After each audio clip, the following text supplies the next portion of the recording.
16 जुलाई से लेकर 31 जुलाई तक जो बिहार सरकार के द्वारा लॉकडाउन की घोषणा की गई है, इसी को जन जागरण करने के लिए दरभंगा के जिलाधिकारी डॉक्टर त्यागराजन के द्वारा एक प्रेस वार्ता का आयोजन किया गया।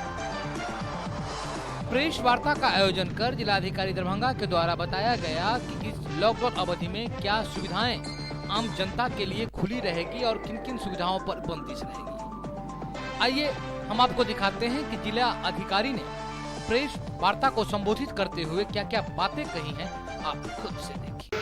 शहर में फैल रहा है और शहर में डेथ भी बढ़ते जा रहा है और जहां पर भी टेस्ट कर रहे हैं 10% के आसपास पॉजिटिव निकल रहा है। तो शहर का और म्युनिसिपल कुशेश्वर स्थान पूर्वी में बहुत खराब स्थिति था। फिर आज में टेस्ट करने के चेक करने के लॉकडाउन के संबंध क्या नाम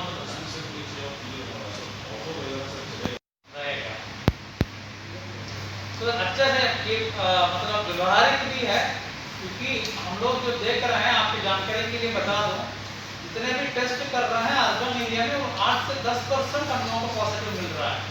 विशेषकर ग्रामीण एरिया में हम लोग 1 से 2% भी अभी तत्काल नहीं मिल रहा है। कल हम लोग कंटेनमेंट जोन का भी मणिगाछी में हरअच्छा में सब टेस्ट करवा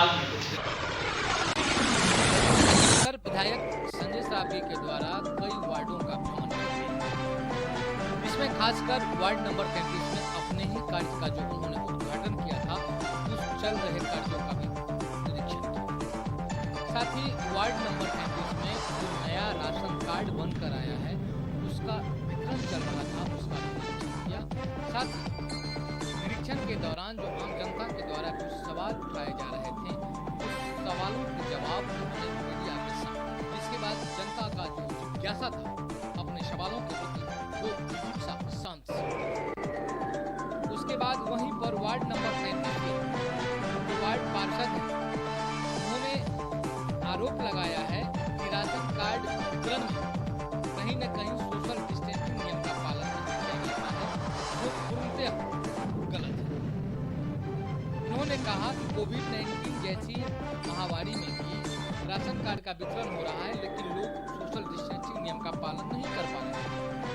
अतः प्रशासनिक स्तर से इस पर सुधारात्मक रवैया अपना करके प्रशासन के देख-रेख में राशन कार्ड का वितरण किया जाए। साथ ही नगर विधायक 16 जुलाई से 31 जुलाई तक लॉकडाउन की अवधि लगाई गई है, इसके लिए सड़कों पर भी प्रचार प्रसार करने के लिए वो सड़क पर आकर आम जनताओं को ये आगाह कर रहे थे कि आप अनावश्यक रूप से सड़कों पर ना निकलें। कोविड-19 पूरे विश्व को अपने जद में ले रखा है, इससे बचने का प्रयास करें। अब आइए आपको हम दिखाते हैं कि किस तरीके से विधायक सड़कों पर उतरकर भीड़-भाड़ इलाकों में जाकर अपनी बातों को लोगों को समझाने का प्रयास करें। महामारी का संक्रमण बढ़ रहा है और मौत की संख्या भी बढ़ रही है, तो सरकार ने निर्णय लिया है कि पूरे बिहार में 16 जुलाई से 31 अगस्त तक पूरा बिहार लॉकडाउन रहेगा। और अपने आप में भी लोग को सचेतना चाहिए, बिना मास्क के नहीं निकले।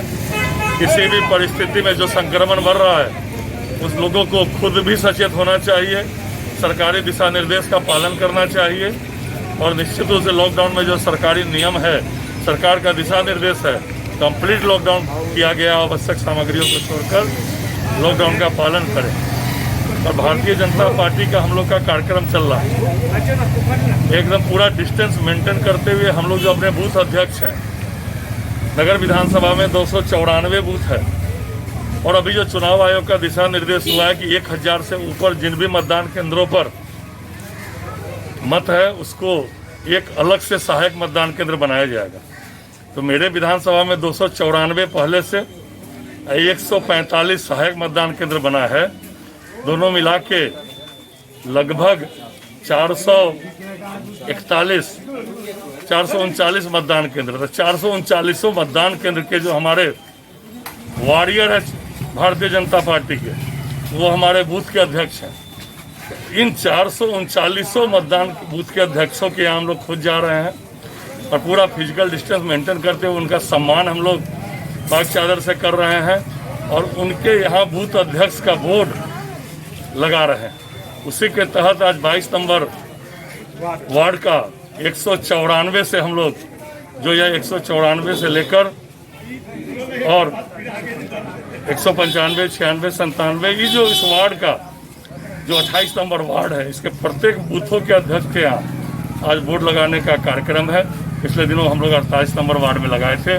तो आज जो हमारे बबलू पंजियार जी हैं, इनके पिताजी बैद्यनाथ पंजियार जी जनसंघ संघ के सबसे पुराने स्वयंसेवक का कार्यकर्ता रहे हैं। जब दिया छाप था तब से इनके पिताजी जो है जनसंघ के कार्यकर्ता रहे।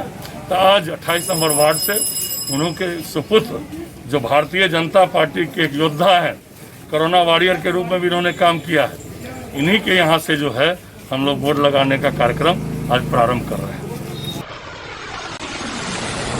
दोषियों की गिरफ्तारी एवं मृतक के परिवार को मुआवजा की मांग को लेकर किया गया समर्थन। आइए अब आपको हम बताते हैं कि आखिर पूरा माजरा क्या है, ये सड़क जाम क्यों किया गया। रात में दो पक्षों के बीच जमकर झड़प, जिसमें एक युवक की मौत हो गई। इसके विरोध में स्थानीय लोगों ने सुबह में करीब 4 घंटे तक आनंदपुर चौक को जाम कर दिया। बड़ी मशक्कत के बाद सदर डीएसपी अनुज कुमार, अंचलाधिकारी कमल प्रसाद शाह एवं स्थानीय राजनीतिक एवं सामाजिक कार्यकर्ताओं के प्रयास से जाम को समाप्त किया। इस संबंध में प्राप्त जानकारी के मुताबिक बीती रात पतौर थाना क्षेत्र के शोभनाथ पट्टी में पुराने विवाद को लेकर दो पक्षों में जमकर मारपीट। झगड़ा में बीच बचाव करने गए स्थानीय निवासी बउआ नारायण चौधरी के 35 वर्षीय पुत्र अटल चौधरी उर्फ समीर की पिटाई से मौत मौके पर ही हो गई। इसी को लेकर स्थानीय लोगों की मांग थी कि सभी दोषियों को अविलंब गिरफ्तार होने के साथ साथ मृतक परिवार को मुआवजा एवं आश्रितों को नौकरी दिया जाए। इसी बात को लेकर आनंदपुर चौक को आनंद फानन में जाम किया। जैसे इस जाम की सूचना पतौर ओपी और जिला प्रशासन को मिली कि पुलिस बल के साथ वहां पर जाम छुड़वाने के लिए पुलिस बल भी पहुंचा। काफी मशक्कत के बाद जाम तो हटा दिया गया, लेकिन वहीं पर उपस्थित बगल पंचायत यानी कि रामभद्रपुर के मुखिया उज्जवल कुमार ने बताया कि मृतक बहुत गरीब था और दिल्ली में दिहाड़ी का काम करके अपने परिवार का भरण पोषण करता था। घटना तो कल शाम की है, लेकिन हमको पता चला सुबह में 5:30 बजे के आसपास। तब से हम एक्टिव हुए अपने संगठन की तरफ से और बिहार ब्राह्मण फेडरेशन की तरफ से, और ये लोग जो जाम किए हुए थे उसमें हम शरीक भी हुए।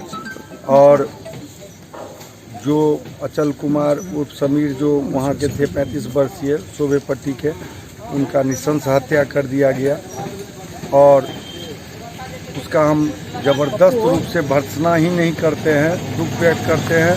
और प्रशासन से अभी संजोग से डीएसपी साहब और इंस्पेक्टर साहब थानेदार लोग भी थे यहाँ, उन लोगों से भी हम स्वयं मिल करके और उन लोगों से आग्रह किए कि किसी तरह से दोषी छूट नहीं सके, उसके लिए कड़ी से कड़ी कार्रवाई की जाए।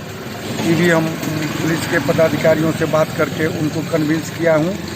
और साथ ही साथ यहाँ जैसा कि आप लोग जानते हैं सीओ साहब थे, ऊपरवाड़ी के लाभ वाला 20,000 रुपया और कौन था कबीर अंत्येष्टि वाला 3,000 रुपया वो भी दिए। और मैं अपने तरफ से ऑल बिहार ब्राह्मण फेडरेशन की तरफ से 11,000 रुपया उस पीड़ित महिला को हम मदद किए।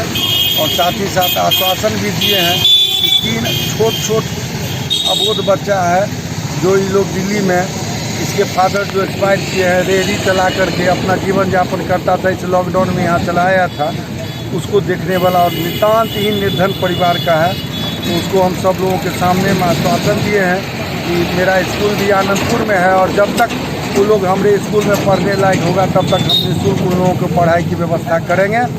और साथ ही साथ हम अपने समाज के जो संपन्न वर्ग हैं, संपन्न लोग हैं, उनसे भी अपील करते हैं कि इस पीड़ित महिला और इस पीड़ित परिवार को जहां तक हो सके आगे बढ़ करके उसको आर्थिक मदद करें ताकि उसके जीवन यापन में एक संबल मिल सके और सफलतापूर्वक वो अपना जीवन यापन कर सके। सर एक मिनट, पुराना मामला है, जमीनी विवाद बताया जा रहा है, आपकी प्रशासनिक अधिकारी से बात हुई डीएसपी से, क्या उस पर भी चर्चा हुई है? उसके समाधान की तरफ भी बार वहाँ बात हुई है। उसमें पुलिस पदाधिकारी और सीओ साहब बोले हैं कि जो हाई कोर्ट में मैटर है इसमें बहुत कुछ पुलिस प्रशासन की तरफ से नहीं किया जा सकता है, लेकिन स्टेटस को बरकरार रखा जा सकता है।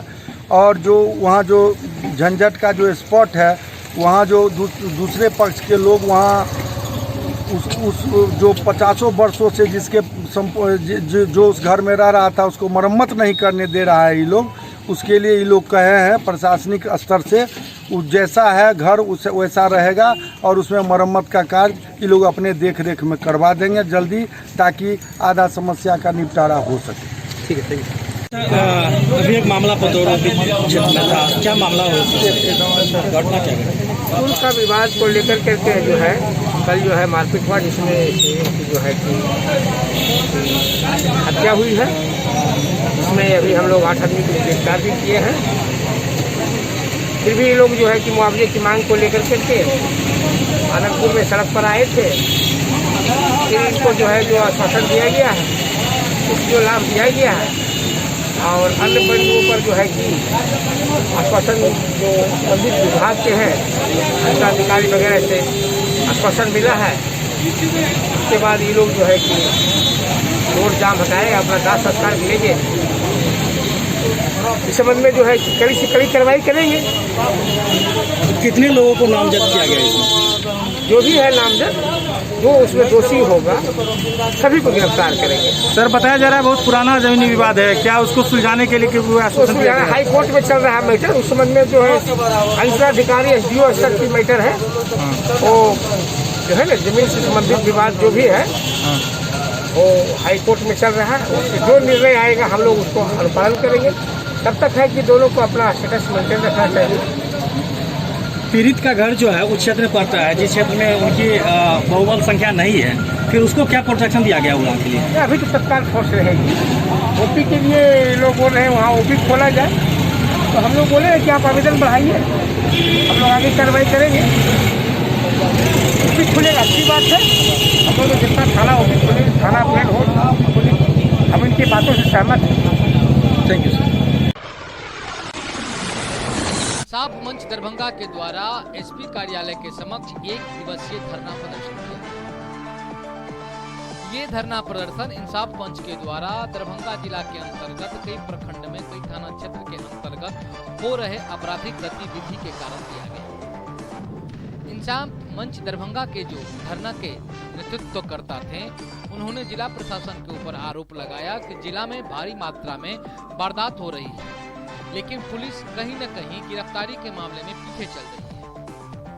उन्होंने कई उदाहरण देते हुए कई थाना कांड संख्या का जिक्र करते हुए अपने वक्तव्य में बताया कि इन सब कांड संख्या में अभी तक कोई गिरफ्तारी नहीं हुई है।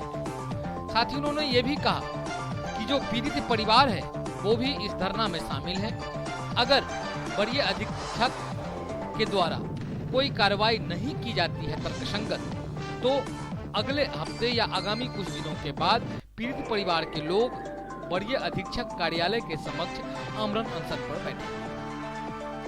आइए आपको दिखाते हैं कि इंसाफ मंच के जो नेतृत्वकर्ता हैं, जो धरना के अध्यक्षता कर रहे थे, उन्होंने क्या क्या बातें कही, क्या क्या आरोप लगाया है जिला प्रशासन के ऊपर।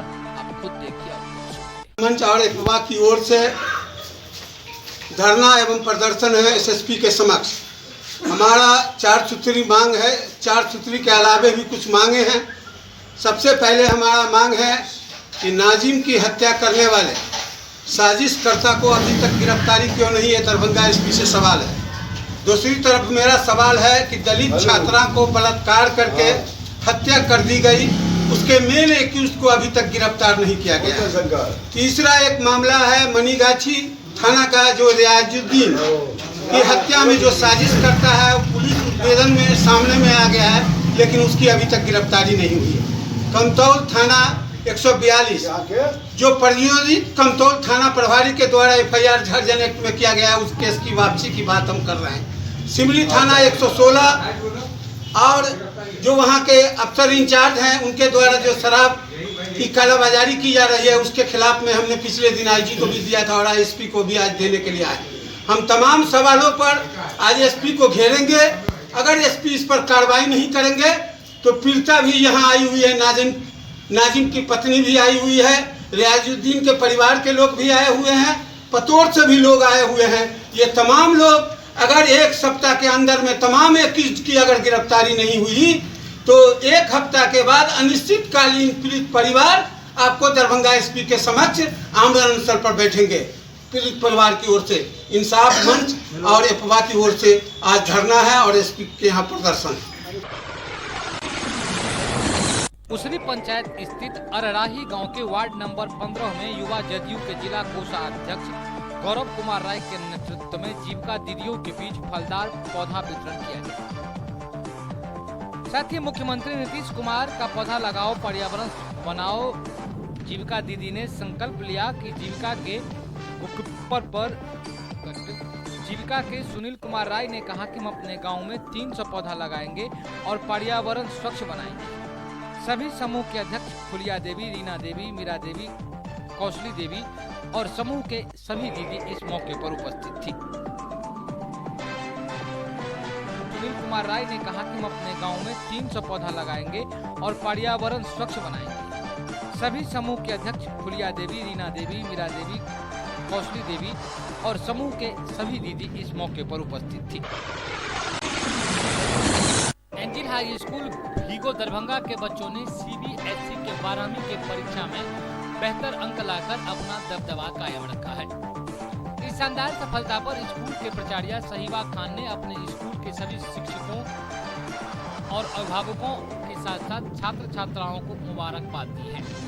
सभी सफल परीक्षार्थी के सुखद भविष्य की आशीर्वाद दिया और कहा कि आशा है कि जिस तरह आपने अपने स्कूल का नाम और माता पिता का नाम रोशन किया है, आगे भी इस तरह मेहनत करते रहें और अपने जीवन को बहुत ही ऊंची मुकाम पर ले जाएं। यही हमारी दुआ है। साथ ही उन्होंने कहा कि कोरोना महामारी में हमेशा आप मास्क का प्रयोग करें तथा समाज में भी लोगों को मास्क लगाने के लिए प्रेरित करें। 10th का रिजल्ट निकला है और स्टूडेंट्स और टीचर्स सब ईगरली वेट करते हैं इस 10th के रिज़ल्ट के लिए। और मैं पहली बार अपने टीचर्स टीम को थैंक अदा करती हूँ। बहुत बहुत थैंक है उनका कि उन लोगों ने बहुत ज़्यादा कोऑपरेट किया स्टूडेंट्स का और स्टूडेंट्स ने भी बहुत ज़्यादा मेहनत किया। तो हमारे टॉपर्स बच्चे आलिया शहाब हैं हमारे इस ईयर के और उन्होंने 94.16% सिक्योर किया है मार्क्स। 96 रहा मैथ्स में हमारा मार्क्स, हाईएस्ट मार्क्स। उर्दू में 98% और साइंस में भी 92% है, 95 है सॉरी। कंप्यूटर 95% और सोशल साइंस में 96% है। ऑल टुगेदर रिज़ल्ट बहुत अच्छा रहा और सारे स्टूडेंट्स को हमारे तरफ से बधाई और congratulations to all the teachers and the students for this successful result. Thank you so much. बहुत अच्छा लग रहा है, जितना मतलब मेहनत किया तो उतना मार्क्स आया। अच्छा लगा। इस सफलता का श्रेय आप किसे देना चाहेंगे? खुद को ही दूंगी क्योंकि खुद ही मेहनत किया और मतलब स्कूल के टीचर्स ने भी बहुत ज़्यादा हेल्प किया, ट्यूशन में भी हेल्प किया और मतलब मेरे पेरेंट्स सबसे ज़्यादा मेरे साथ। आगे की क्या योजना है आपकी? आगे मैं सोच रही हूँ कि मतलब डेफिनेटली मैं मैथमेटिक्स करूँगी और एक्स्ट्रा में बायो रखूँगी। क्या नाम हुआ? आलिया शहाब। किस स्कूल से है? Angel high school. वरीय पुलिस अधीक्षक बाबूराम ने मीडिया के माध्यम से दरभंगा जिला के सभी प्रखंड के स्तर और सभी पंचायत स्तरों पर लोगों को आगाह किया है कि आप झूठी भ्रामक खबर न फैलाएं। अगर आप झूठी और भ्रामक खबर किसी भी प्रकार की फैलाते हैं तो आपके ऊपर कानूनी कार्रवाई की जाएगी, जिसका ज्वलंत उदाहरण शकतपुर थाना क्षेत्र में देखने को मिला है। आपको बताते चले कि बांध टूटने की झूठी अफवाह फैलाने के कारण शकतपुर थाना में जूनियर इंजीनियर के आवेदन पर कांड संख्या 44/20 दर्ज किया गया है, जिसमें धारा 353, 120B, 506 और 34 IT एक्ट के अंतर्गत भी धारा लगाए गए हैं। ये आवेदन जेई के अनुसार SHO और SDPO के निर्देश पर दिया गया है और उस पर कानूनी कार्रवाई की गई। वरीय पुलिस अधीक्षक बाबूराम ने मीडिया से संबोधित करते हुए लोगों को कैसे आगाह किया है, क्या बातें कही है उन्होंने, भ्रामक खबर फैलाने वाले के ऊपर किस तरीके से कार्रवाई की जाएगी, आप खुद सुनिए। बाबूराम जो वरीय पुलिस अधीक्षक है दरभंगा जिला के, वो खुद से ये बात कह रहे हैं। ये कल कमला बलान के बांध को लेकर बांध टूटने की अफवाह फैलाई गई थी सोशल मीडिया पर। इस पर बाढ़ नियंत्रण प्रमंडल के जेई के द्वारा सकतपुर थाना में प्राथमिकी दर्ज कराई गई है। इस संबंध में एसएचओ और एसडीपीओ को निर्देश दिया गया है कि साइबर सेल की मदद से तुरंत ऐसे लोगों का पता लगाएं जो इस झूठी अफवाह को फैला रहे हैं और जनता में अफरा तफरी का माहौल पैदा करने की कोशिश कर रहे हैं। ऐसे लोगों को चिन्हित कर इनके विरुद्ध तुरंत कड़ी कार्रवाई करने का निर्देश दिया गया है। बाढ़ का समय है, इसको लेकर क्या अलर्ट जारी किया गया है और नेपाल द्वारा लगातार पानी छोड़ा जा रहा है, तो ऐसे में कई जगह खतरा बना रहता है, तो प्रशासनिक पुलिस प्रशासन की ओर से क्या व्यवस्था है? बाढ़ संभावित क्षेत्रों के सभी थाना को हम लोगों ने निर्देश दिया है कि जो तटबंध हैं वहाँ लगातार गश्ती करें, निगरानी रखी जाए। काफ़ी जगहों पर होमगार्ड को भी सुरक्षा के लिए तैनात किया गया है ताकि अगर कहीं भी किसी अनहोनी की आशंका हो तो उस समय से पता चल जाए। इसके अलावा कई बार कुछ असामाजिक तत्व भी बांध को नुकसान पहुंचाने की कोशिश कर सकते हैं। इसको लेकर भी सभी थाना को आगाह किया गया है और सभी जगह पे गश्ती के साथ साथ जो स्थानीय जनप्रतिनिधि लोग हैं उनसे संपर्क रखकर भी निगरानी रखने की व्यवस्था की गई है। नया गाइडलाइन के तहत दरभंगा में लॉकडाउन कुछ नियम के तहत चल रहा है, अनिवार्य सेवा को छोड़ के। अगर ऐसे अवधि में कोई लोग दुकान खोलते हैं या कैसे लोगों को क्या किस समय तक खोलना है दुकान? अभी तो बहुत ही सीमित तरीके से रिस्ट्रिक्ट किया गया है। जैसे दरभंगा नगर निगम क्षेत्र में सुबह 10 बजे से 5 बजे तक ही दुकानें खोलने की अनुमति है और इस दौरान कहीं कोई समस्या नहीं है। बाढ़ नियंत्रण के लिए जो भी सामान है इस समय में पर्याप्त आपूर्ति हो सकती है। इसके अलावा अगर भविष्य में कोई और तरह की परेशानी आएगी उसके मद्देनज़र फिर निर्णय लिया जाएगा। जैसे दवा दुकानें हैं या किराना स्टोर है, ऐसे दुकानें जो दवा दुकानें हैं, मेडिकल सर्विसेज हैं या दूसरी एसेंशियल सर्विसेज हैं उन पे रिस्ट्रिक्शन नहीं है। उनको तो उनकी जो कार्य प्रणाली है उस पर किसी तरह का अंकुश नहीं है। एक किराना स्टोर बता रहे थे कि उनको पुलिस द्वारा कहा गया कि 10 बजे से पहले नहीं खोल सकते, तो इस पर किराना दुकानों के लिए क्या इंस्ट्रक्शन है? हाँ, जो किराना दुकानें हैं वो तो 10 से 5 के बीच में ही आती हैं। 10 से 5 के बीच में ही उनको खुलना है जो नगर निगम क्षेत्र में है। आज ये भी बात आ रही थी कि जो है 13 तारीख को कुछ ऐसा निर्णय लिया जाएगा लॉकडाउन करने को लेकर, तो क्या अभी तक क्या ऐसा स्थिति लग रहा है? इस संबंध में जिला पदाधिकारी के द्वारा ही अंतिम निर्णय लिया जाएगा। विचार विमर्श हुआ है, जल्दी ही मीडिया को ब्रीफ किया जाएगा। बाढ़ की बात की जाए तो अभी दरभंगा में क्या कुछ पोजीशन है और किस तरह से पुलिस प्रशासन इसकी तैयारी कर रखी है? ये जो कुछ गांव ऐसे हैं जो तटबंध के अंदर नदी के क्षेत्र में हैं, ऐसे कुछ गांवों में घनश्यामपुर थाना अंतर्गत पानी घुसने की सूचना मिली थी। वहाँ पे रेस्क्यू किया गया है और कुछ एक गाँव के लोग जो है बांध पे भी शरण लिए हैं। वहाँ पे प्रशासन के द्वारा सामुदायिक किचन की भी व्यवस्था की गई है। पुलिस भी पूरी तरह से सहयोग कर रही है ग्रामीणों को और भविष्य के लिए भी अलर्ट किया गया है। अगर और पानी बढ़ता है तो उसको लेकर अगर और गाँव में समस्या पैदा होगी तो वहाँ भी राहत कार्य और मदद पहुँचाई जाएगी। राहत बचाव कार्य के लिए कोई नंबर भी जारी किया गया है जहाँ से कंसल्ट करके लोग सूचना ले सकते? इस संबंध में सिविल प्रशासन के द्वारा कोऑर्डिनेट किया जा रहा है और उनके द्वारा अपने जो हेल्पलाइन नंबर हैं वो भी दिए गए हैं और तमाम प्रशासनिक पदाधिकारियों के नंबर भी सार्वजनिक किए गए हैं। इसके अलावा अगर किसी तरह की समस्या है तो स्थानीय पुलिस, स्थानीय थाना हमेशा सहयोग के लिए तत्पर है। सभी तरह के संपर्क नंबर की जानकारी थाना को उपलब्ध कराई गई है।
High school, Angel girls high school, Bhigo Darbhanga. हमारे यहाँ का रिकॉर्ड रहा है कि 100% एग्जामिनेशन में बच्चे सिक्योर करते हैं, रिजल्ट 100% होता है। Smart classes, indoor outdoor games, judo karate, नृत्य एवं संगीत, सेल्फ डिफेंस के अंतर्गत martial art classes specially girls के लिए 25,000 बुक्स कलेक्शन युक्त बड़ी लाइब्रेरी 5वीं से लेकर 12वीं तक के बच्चों के लिए, फिजिक्स, केमिस्ट्री, बायोलॉजी एवं कंप्यूटर का बेहतरीन लैब व स्पेशलिस्ट फैकल्टीज, सीसीटीवी युक्त वर्ग कक्ष, खेलने के लिए बड़ा व मुफ्त खेल का मैदान, दूर से आने जाने वाले बच्चों के लिए वाहन की सुविधा।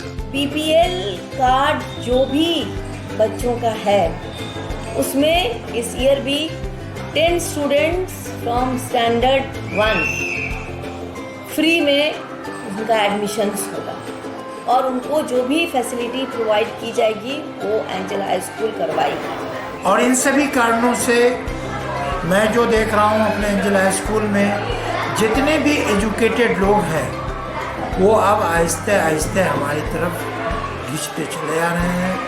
मैं उन सभी लोगों का शुक्रिया अदा करता हूँ। Angel high school, Angel girls high school, Bhigo Darbhanga. सत्र 2020-21 के लिए नामांकन प्रारंभ।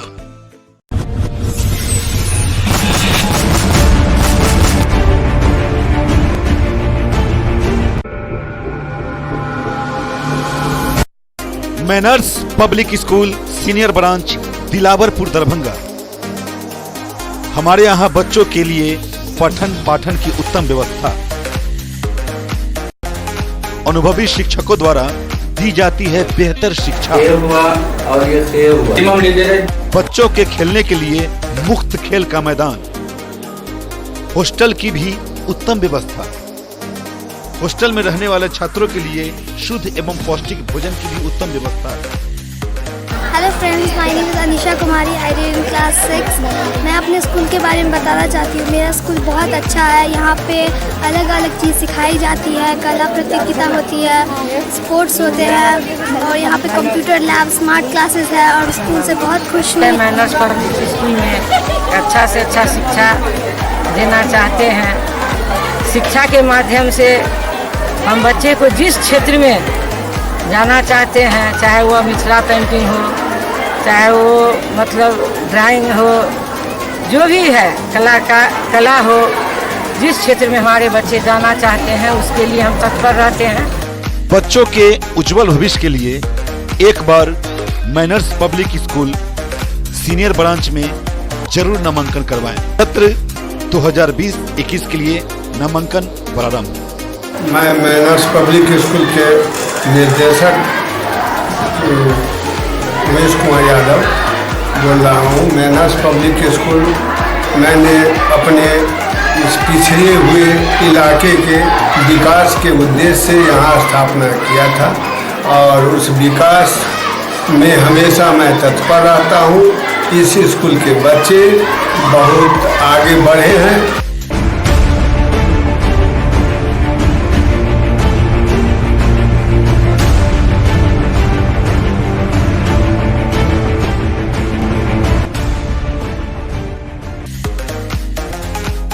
Manners public school junior branch Dilawarpur Darbhanga.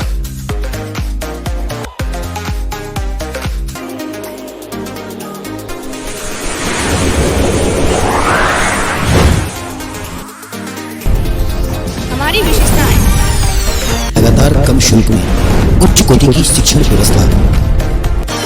सुसज्जित एवं विकसित कक्ष। मैं ऋषिकेश कुमार, उप निर्देशक मैनर्स पब्लिक स्कूल दिलावरपुर जुनार दरभंगा। शिक्षा मनुष्य की बेसिक चीज होती है।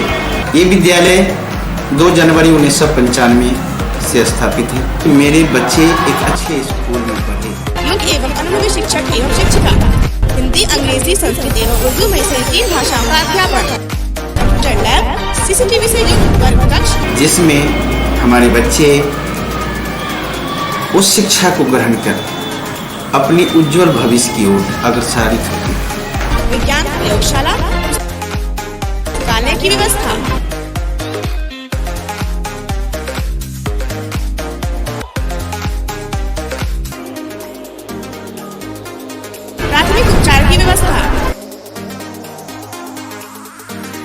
Kalpana Kumari, प्रधानाध्यापिका manners public school की ओर से आप सभी अभिभावकों का तहे दिल से शुक्रिया करती हूँ, जो आप लोगों ने मेरा अभी तक इतना सहयोग किया है और आगे भी आपसे उम्मीद करती हूँ कि आप हमारे उम्मीद में आप सहयोग हमेशा बनाए रखेंगे। अंकन के लिए 2020 और 21 सत्र के लिए आप लोग हमसे फिर से एक बार संपर्क करें।